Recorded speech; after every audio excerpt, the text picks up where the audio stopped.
warahmatullahi wabarakatuh. Selamat pagi menjelang siang. Pertama-tama marilah kita sama-sama memanjatkan puji syukur atas kehadirat Allah Subhanahu wa taala yang mana pada pagi hari ini kita masih diberi kesempatan dan kesehatan sehingga kita dapat hadir dalam acara sosialisasi tentang komunitas belajar SD Negeri 60 Bengkulu Tengah. Di sini saya akan memaparkan tentang rancangan program PKG PJOK yang di sini saya akan mengambil tentang permainan bola voli. Yang saya hormati Ibu Kepala Sekolah SD Negeri 60 Bengkulu Tengah, yang saya hormati Bapak Ibu Dewan Guru SD Negeri 60 Bengkulu Tengah. Selawat beriring salam kita sampaikan juga kepada junjungan Nabi besar Muhammad SAW yang telah membawa kita dari alam jahiliyah ke alam yang serba globalisasi kita rasakan pada saat ini. Bapak-bapak, ibu-ibu sekalian, alhamdulillah kita masih diberi kesehatan dan kesempatan ya, sehingga dapat melakukan aktivitas kita, yaitu tentang kegiatan Kombel atau komunitas belajar SD Negeri 60 Bengkulu Tengah. Di sini saya akan memaparkan terutama tentang komunitas. Komunitas sudah 1 tahun yang lalu kita buat, yaitu tahun 2023, dan sudah ada beberapa aktivitas yang kita sudah laksanakan. Di sini ada pun sebagai pelindung yaitu Ibu Rospita SPD dan ketua komunitas kita yaitu Ibu Ulan Apriliani, dan wakil komunitas yaitu Pak Rodi Hermanyanto, dan sekretaris yaitu saya sendiri. Itu perkenalan komunitas, dan kita akan lanjut tentang materi kita pada hari ini.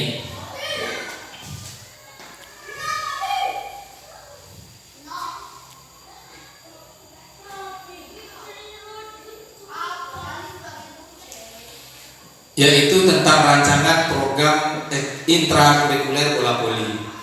Nah, apa kaitannya rancangan program intrakurikuler bola voli dengan komunitas kita, Bapak Ibu? Jadi di kegiatan PKG PJOK, salah satu anggota dari SD Negeri 60 Bengkulu Tengah yang sudah memiliki komunitas. Jadi kegiatan komunitas yang di sekolah itu bisa dilakukan oleh guru olahraga, guru agama, dan guru kelas. Silakan untuk berkontribusi di komunitas kita. Ya. Nah, di sini saya sebagai guru olahraga yaitu membuat rancangan program intrakurikuler bola voli. Mengapa kok dikatakan intrakurikuler? Berarti kegiatannya itu masih kegiatan di sekolah. Jadi bukan di luar sekolah, tapi sesuai dengan pembelajaran PJOK, materinya yaitu di kelas atau di lapangan dalam kegiatan belajar mengajar. Yang melatar belakangi saya mengambil rancangan ini mengingat permainan bola voli itu digemari oleh siswa. Itu yang pertama. Yang kedua, mengingat masyarakat sekitar sekeliling kita ini mayoritas setiap sorenya mereka bermain bola voli. Jadi mengingat latar belakangnya tadi, siswa-siswa kita ini ada potensinya di permainan bola voli. Setelah kami lihat dalam kegiatan olahraga. Nah, disinilah saya mempunyai ide untuk meningkatkan potensi siswa itu melalui kegiatan intra. Jadi dalam kegiatan intra ini bisa dilakukan nanti di semester 1 ini apa aja, semester 2 apa aja, sesuai dengan kurikulum Merdeka berkaitan dengan PJOK. Adapun bentuk kegiatan, nah di sini kegiatan yang akan saya lakukan yaitu yang pertama latihan dasar, yaitu teknik permainan bola voli itu terdiri dari teknik passing, teknik servis, teknik smash. Kemudian mengadakan permainan mini sesuai dengan lapangan yang dimodifikasi. Kemudian latihan fisik apa aja? Terdiri dari pemanasan, kemudian stretching, itu kegiatan-kegiatan fisiknya. Kemudian kapan pelaksanaan kegiatan itu? Jadi sesuai dengan jadwal kegiatan, sesi latihan saya ambil 2 kali dalam 1 minggu, yaitu Sabtu Minggu. Karena Senin, Selasa, Rabu, Kamis itu sudah penuh dengan materi yang sesuai dengan materi penjaskes. Nah, 1 minggu ini adalah kegiatan istilahnya pengembangan diri. Nah, di sini saya ambil 2 kali seminggu, kurang lebih 1,5 jam. Kemudian melakukan permainan mini setiap bulan sekali. Kemudian latihan fisik 1 kali seminggu. Apa aja latihan fisik yang saya lakukan? Adapun teknik dari permainan bola voli tadi. Dan materi yang saya ambil sesuai dengan modul PJOK, kemudian panduan teknik dasar permainan bola voli, kemudian rencana latihannya terstruktur mencakup pemanasan, teknik latih tanian dan pendinginan. Ini waktu pelaksanaan tadi saya mengambil karena sesuai dengan materi penjaskes itu ada di kurikulum Merdeka di kelas 456 itu ada pendidikan jasmaninya tentang olahraga, tentang bola besar, bola voli. Jadi tidak ada keluar, tidak ada ekstranya.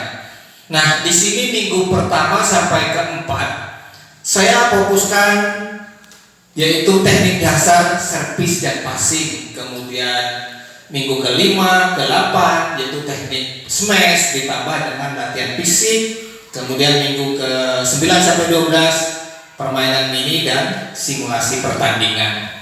Kemudian nanti semester 2-nya yaitu pengulangan dan pengembangan teknik yang sudah dipelajari di semester pertama. Nah, aset apa yang dimiliki oleh sekolah kita? Yang pertama yaitu aspek lingkungan, yaitu lapangan yang memadai, yaitu lapangan yang luas, kemudian memiliki peralatan-peralatan tentang olahraga yang fasilitas mendukung untuk kegiatan bola voli. Ini aset fisiknya.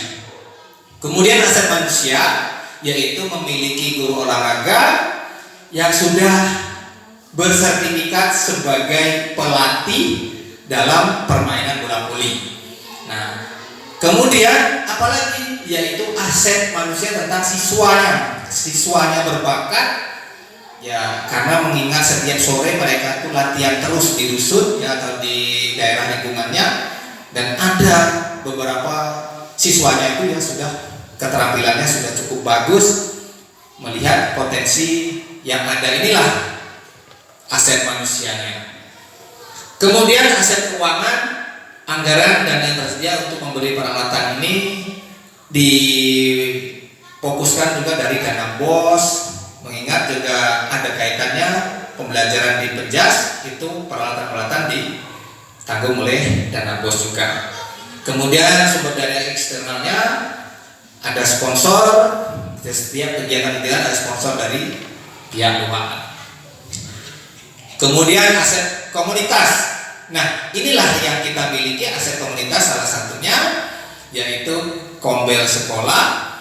Apa permasalahan, apapun kegiatan kita sampaikan, kita berkolaborasi dengan kepala sekolah, dengan guru, dengan orang tua siswa untuk menjadikan suatu pembelajaran itu bermakna kepada siswa, dan kegiatan-kegiatan ini apabila ada permasalahan bisa diselesaikan secara bersama-sama. Kemudian bagaimana penilaian penerapan kegiatan belajar siswa? Di sini Kita ulang kembali, tadi sudah memiliki guru olahraga, jadi guru olahraganya itu melakukan pengamatan langsung dalam kegiatan peran mereka sebagai pemain. Nah, di sini ada 7 inovasi dalam memperdayakan Kombel sebagai wadah pembelajaran. Apa aja? Yaitu pertama, yaitu penerapan metode pembelajaran aktif dan interaktif. Nah, pembelajaran aktif dan interaktif ini kita sudah laksanakan, ya, yaitu tentang sport education. Ya, apa itu sport education? Kita memerankan siswa dalam kegiatan olahraga, mereka sebagai wasit, mereka sebagai pemain, mereka aktif dalam kegiatan-kegiatan yang sudah ditentukannya. Ada sebagai penonton, kemudian ada juga sebagai juri. Jadi kita libatkan semua. Inilah masuk ke dalam sport education. Kemudian kita juga bisa melakukan bulan kebugaran, kemudian minggu atletik. Ya, minggu atletik ini bisa jadi kita di dalam Kombel ini berserta siswa berjalan, ya, berjalan dengan jarak tempuh sekian puluh meter, ya, atau kilo. Kemudian bisa melakukan bulan kebugaran, yaitu senam kreasi yang dilakukan oleh siswa-siswa. Kemudian permainan edukatif, yaitu mengintegrasikan permainan dengan simulasi. Nah, itu tadi masuk dengan sport education, mereka melakukan sambil mensimulasikan gerakan-gerakan yang sudah kita ajarkan. Nah, tentunya yang menyenangkan oleh siswa. Kegiatan ini berpihak kepada siswa. Kemudian penggunaan teknologi dalam pembelajaran.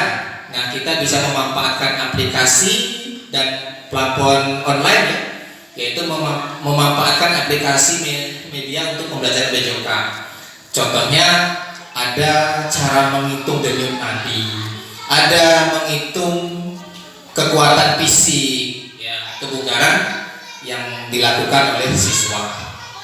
Kemudian siswa juga menyampaikan video tentang kegiatan-kegiatan yang berkaitan dengan olahraga.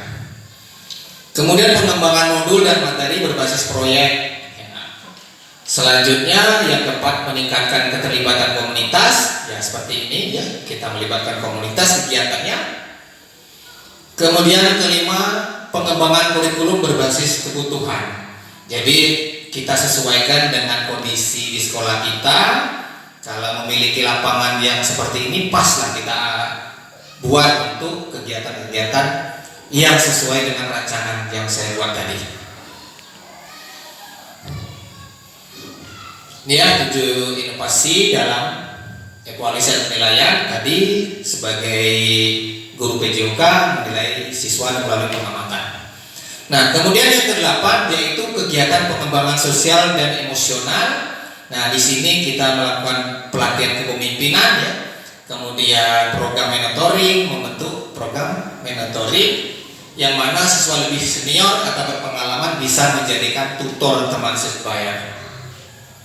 Kemudian yang ke-9 yaitu kreativitas dalam pembelajaran dan kegiatan. Nah, kita bisa mengadakan kompetensi, ya, kompetensi kegiatan-kegiatan yang diadakan oleh sekolah atau berpotensi, apa itu istilah saling lomba antar kelas, apa itu? Class meeting. Ya, di sini kita bisa melakukan melalui class meeting. Kemudian 10 yaitu pendekatan holistik terhadap kesehatan. Nah, kita akan terapkan bagaimana Jumat, misalnya hari Jumat kita mengutamakan makanan sehat. Ya, kita makan bersama. Silahkan disalurkan dengan siswanya masing-masing membawa makanan-makanan yang sehat. Istilahnya apa? Mungkin ya makanan seimbang yang dimaksud di sini, ya. Ya, terima kasih Bapak Ibu. Nah, mengenai pemaparan tentang kegiatan rancangan yang akan saya laksanakan ke depannya, ya, mulai semester 1 ini ke semester 2, mungkin ada Bapak Ibu yang akan menanggapi atau bertanya ataupun memberikan saran. Silakan Bapak Ibu mengenai kegiatan rancangan program PJOK.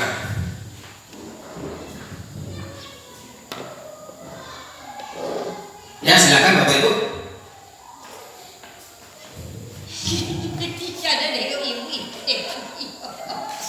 Tentang apa namanya kegiatan pada siang hari ini, yaitu tentang rancangan program interkurikuler bola voli.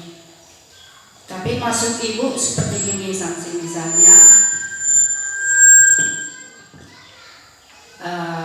kalau kita mau memberikan motivasi kepada anak, artinya supaya anak itu tidak jenuh gitu.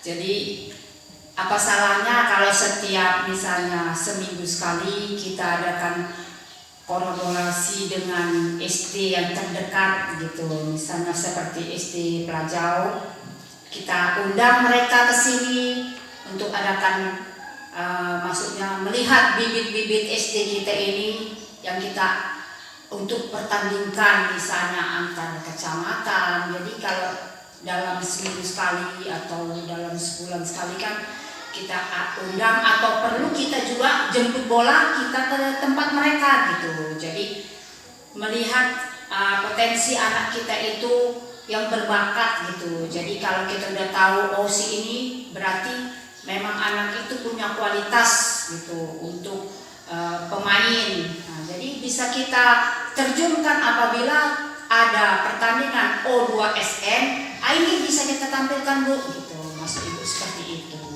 Jadi untuk kegiatan-kegiatan yang lain juga supaya mereka juga tidak jenuh, seperti kayak tadi kan bola voli, kalau itu tadi seperti bola kaki juga masih banyak pertandingan. Nah, jadi artinya kita undang-undang lah dari yang SD-SD kita yang terdekat. Itu aja yang bisa sampaikan. Ya, terima kasih. Terima kasih masukan Ibu Kepala Sekolah ya.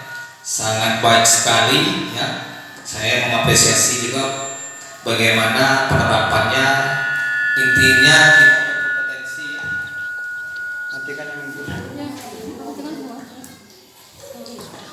Pada intinya kita berkompetisi. Nah, itu yang dimaksud ya, berkompetisi. Jadi kita tetap melakukan sesuai dengan apa yang saya sampaikan tadi, yaitu permainan mini ya, yaitu permainan berkompetisi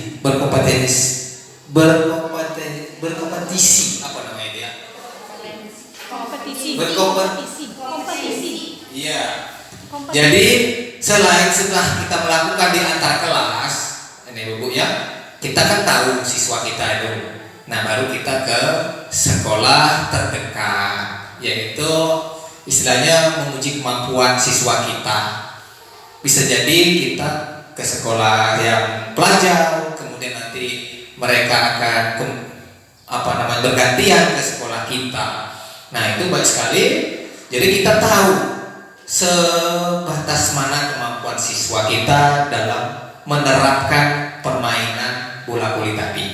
Nah, imbasnya ya setelah kita tahu kemungkinan nanti kegiatan O2SN, kita libatkan siswa yang baik, yang bagus-bagus tadi. Kemudian kita kan setiap tahun Bu ada kegiatan di MTS. Alhamdulillah sekolah kita sudah beberapa kali mendapatkan juara ya, juara 1, juara 2, juara 3. Nah, inilah menunjukkan bahwa potensi yang dimiliki siswa kita itu sangat bagus di bidang itu. Makanya saya tertarik dengan kegiatan program, yaitu kegiatan permainan bola voli ini. Mengingat ada potensi siswa yang bagus-bagus yang bisa kita kembangkan. Nah, ini kita bukan, mungkin bisa jadi Bu nanti tidak hanya di SD Pelajau aja, bisa ke lebih jauh lagi. Misalnya bisa ke kecamatan lain yang lebih maju seperti Pondok Kelapa gitu ya. Ya, terima kasih Bu masukannya. Nah, mungkin masih ada Bapak Ibu yang lain. Wabarakatuh. Yang pertama kali kami ucapkan kepada teman kita bersyukur kita ada mendapatkan guru penggerak untuk kemajuan SD kita, untuk supaya maju, paling tidak ketinggalan dengan sekolah-sekolah lain. Walaupun sekolah kita, kalau dibandingkan mungkin sekolah kita ini yang sekolah kecil.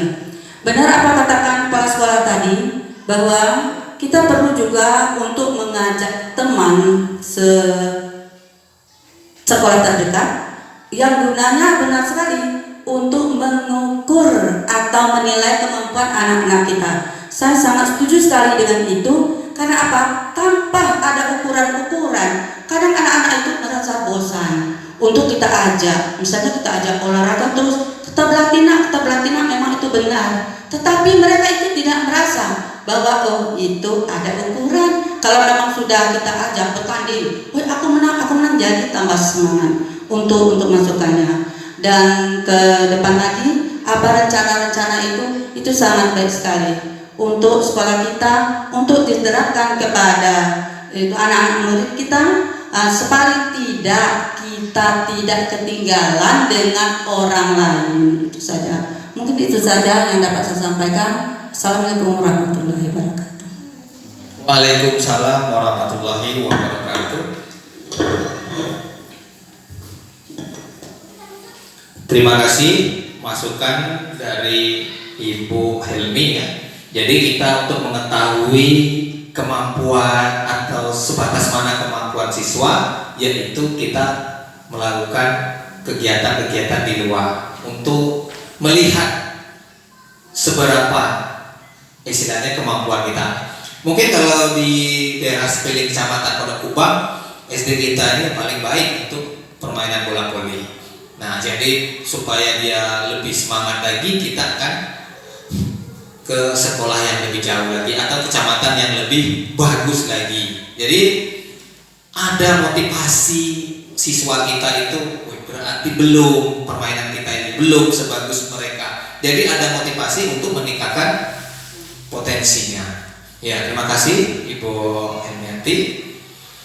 Masih ada Bapak Ibu?